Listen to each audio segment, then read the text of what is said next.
ಇನ್ನಾ ಲಿಲ್ಲಾಹಿ ವ ಇನ್ನಾ ಇಲೈಹಿ ರಾಜಿಊನ್. ಬಂಧುಗಳೇ, ಹೇಗಿದ್ದೀರಾ ನೀವೆಲ್ಲರೂ? ನಾನು ನಿಮ್ಮ ಅಬು ರಾಜಿಸ್ ಅವನವರು, ಪುತ್ತೂರಿನ ಸಾಲ್ಮಾರ ಪರಿಸರದ ಮಾಣಿಕ್ಯ, ಸದಾ ಅರಳುವ ಮಂದಹಾಸದ ಸುಧೆಯನ್ನೇ ಹರಿಸುತ್ತಿದ್ದ ಸೈಯದ್ ಸರಫುದ್ದೀನ್ ತಂಗಲ್ರವರು ಇಂದು ನಮ್ಮನ್ನು ಕಣ್ಣೀರಲ್ಲಾಗಿಸಿ ಹಗಲಿದ್ದಾರೆ. ಸಾಮಾನ್ಯವಾಗಿ ನಾಯಕತ್ವ ಎಂದರೆ ಅಧಿಕಾರದ ದರ್ಪ, ಸ್ಥಾನಮಾನದ ಅಹಂಕಾರ ಎಂಬ ಭಾವನೆ ನಮ್ಮಲ್ಲಿದೆ. ಆದರೆ ಸಾಲ್ಮಾರ ತಂಗಲ್ರವರು ಇದಕ್ಕೆ ವ್ಯತಿರಿಕ್ತವಾಗಿ ಒಂದು ದಿವ್ಯ ವ್ಯಕ್ತಿತ್ವ, ನಗುವೇ ಮನುಷ್ಯನಿಗೆ ಸೃಷ್ಟಿಕರ್ತ ನೀಡಿದ ಅತ್ಯಮೂಲ್ಯ ಅಲಂಕಾರ ಎಂಬುದಕ್ಕೆ ಅವರ ಜೀವಂತ ಸಾಕ್ಷಿಯಾಗಿದ್ದವು.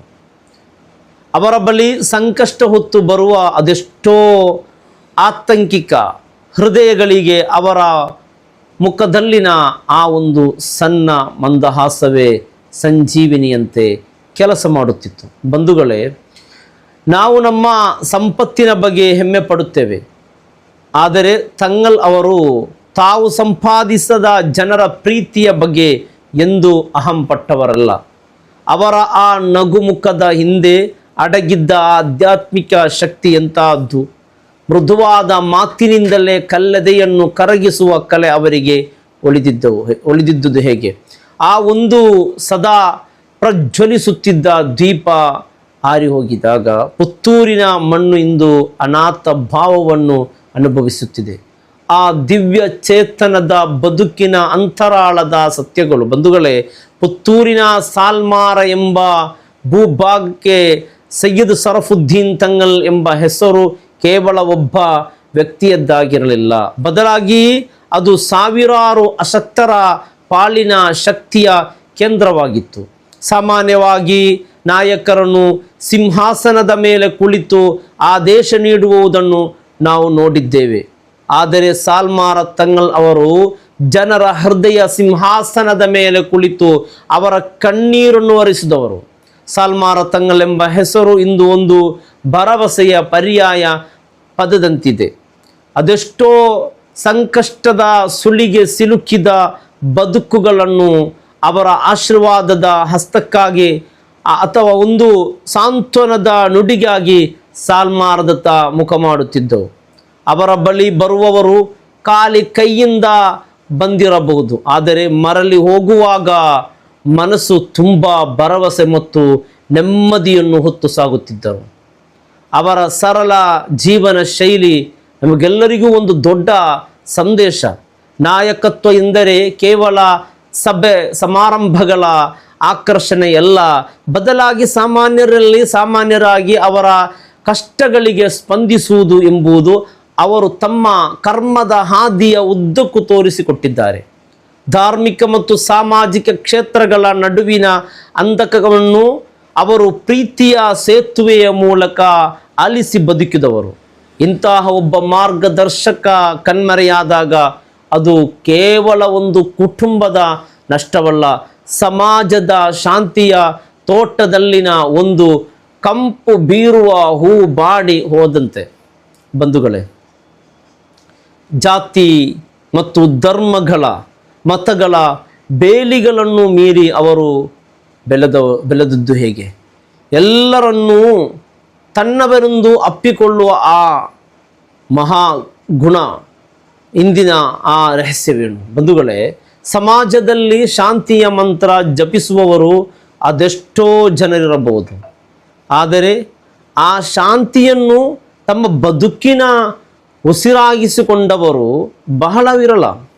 ಪುತ್ತೂರಿನ ಈ ಪವಿತ್ರ ಮಣ್ಣಿನ ಸಾಲ್ಮಾರ ತಂಗಲ್ ಅವರು ಅಂತಹ ಒಂದು ಸೌಹಾರ್ದತೆಯ ಸಂಕೇತವಾಗಿದ್ದರು. ಅವರನ್ನು ಭೇಟಿ ಮಾಡಲು ಬರುತ್ತಿರುವವರಲ್ಲಿ ಕೇವಲ ಒಂದು ನಿರ್ದಿಷ್ಟ ಧರ್ಮದವರಷ್ಟೇ ಇರಲಿಲ್ಲ. ಜಾತಿ, ಮತ, ಪಂಥಗಳ ಕೃತಕ ಬೇಲಿಗಳನ್ನು ಸಾರಸಾಗಠವಾಗಿ ಕಿತ್ತೆಸೆದಿದ್ದ ಆ ದಿವ್ಯ ಚೇತನಕ್ಕೆ ಪ್ರತಿಯೊಬ್ಬ ಮನುಷ್ಯನು ಸೃಷ್ಟಿಕರ್ತನ ಅತ್ಯುತ್ತಮ ಸೃಷ್ಟಿಯಂತೆ ಕಾಣುತ್ತಿದ್ದರು. ತಂಗಳವರು ಅವರ ದರ್ಬಾರಿನಲ್ಲಿ ಭೇದ ಭಾವಗಳ ನೆರಳು ಸೋಕುತ್ತಿರಲಿಲ್ಲ. ಯಾರೇ ಬರಲಿ ಮೊದಲು ಎದುರಾಗುತ್ತಿದ್ದದ್ದು ಆ ಮಮತೆಯ ಮಂದಹಾಸ ಮತ್ತು ಎಲ್ಲವೂ ಸರಿ ಹೋಗುತ್ತದೆ ಎಂಬ ಆ ದೃಢವಾದ ಆಶ್ವಾಸನೆ.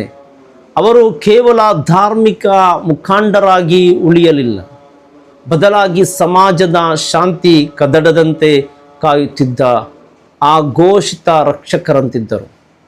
ವೈಮನಸ್ಸುಗಳನ್ನು ಪ್ರೀತಿಯಿಂದ ಸಂಭಾಲಿಸುವ, ದ್ವೇಷದ ಕಿಚ್ಚೆಗೆ ಮಮತೆಯ ಮಲೆ ಸುರಿಸುವ ಕಲೆ ಅವರಿಗೆ ಸಿದ್ಧವಿತ್ತು. ಮಾನವ ಶ್ರೇಷ್ಠ ಎಂಬ ಕಟು ಸತ್ಯವನ್ನು ಅವರು ಯಾವುದೇ ಭಾಷಣ ಮಾಡದೆ ತಮ್ಮ ದೈನಂದಿನ ನಡವಳಿಕೆಯ ಮೂಲಕವೇ ಜಗತ್ತಿಗೆ ಸಾರಿದವರು. ಇಂದು ಅಂತಹ ಒಬ್ಬ ಸಮನ್ವಯ ಹರಿಕಾರ ನಮ್ಮನ್ನು ಹಗಲಿದ್ದಾರೆ. ಈ ಶೂನ್ಯವನ್ನು ತುಂಬುವುದು ಸುಲಭವಲ್ಲ. ಯಾಕಂದರೆ ಇಂದಿನ ಕಾಲಘಟ್ಟದಲ್ಲಿ ಕೇವಲ ಅಧಿಕಾರಕ್ಕಾಗಿ ಬದುಕುವವರ ಮಧ್ಯೆ ಜನರ ಕಣ್ಣೀರು ಒರೆಸುವುದಕ್ಕಾಗಿಯೇ ಬದುಕನ್ನು ಸವೆಸಿದ ಇಂತಹ ಮಹಾತ್ಮರು ಸಿಗುವುದು ದುರ್ಬಲ. ಆದರೆ ಈ ಹಸಿರಾದ ನೆನಪುಗಳಷ್ಟೇ ಉಳಿಸಿ ಅವರು ನಡೆದ ಆ ಅಂತಿಮ ಪ್ರಯಾಣ ನಮಗೆ ನೀಡುವ ಸಂದೇಶವೇನು ಬಂಧುಗಳೇ? ವಿಧಿಯ ಆಟ ಎಷ್ಟು ವಿಚಿತ್ರ ನೋಡಿ.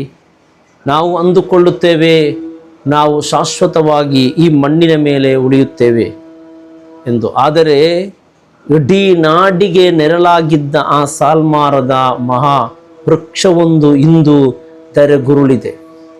ಸೈಯದ್ ಶರಫುದ್ದೀನ್ ತಂಗಲ್ ಎಂಬ ಆ ದಿವ್ಯ ನಕ್ಷತ್ರ ಇಹಲೋಕದ ಗಡಿದಾಟಿ ಪರಲೋಕ ಜಗತ್ತಿನ ಪಯಣ ಬೆಳೆಸಿದೆ. ಇಂದು ಸಾಲ್ಮಾರದ ಮಣ್ಣು ಮೌನವಾಗಿದೆ. ಅಲ್ಲಿನ ಗಾಳಿಯಲ್ಲಿ ಅವರ ಆ ಅಕ್ಕರೆಯ ಮಾತುಗಳು ಎಂದಿಗೂ ಅನುರಮಿಸುತ್ತಿದೆ. ಆದರೆ ಬನ್ನಿ ಕುಳಿತುಕೊಳ್ಳಿ ಎಂದು ಸ್ವಾಗತಿಸುತ್ತಿದ್ದ ಆ ಒಂದು ಮಂದಹಾಸದ ಮುಖ ಮಾತ್ರ ಇನ್ನೂ ನಮಗೆ ಕಾಣಸಿಗದು.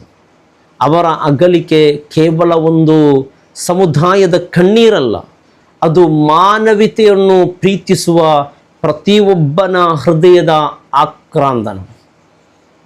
ನಮ್ಮ ಬದುಕು ಹೇಗಿರಬೇಕು ಎಂಬುದಕ್ಕೆ ತಂಗಲ್ರವರು ಒಂದು ಮಾದರಿಯನ್ನು ಬಿಟ್ಟು ಹೋಗಿದ್ದಾರೆ.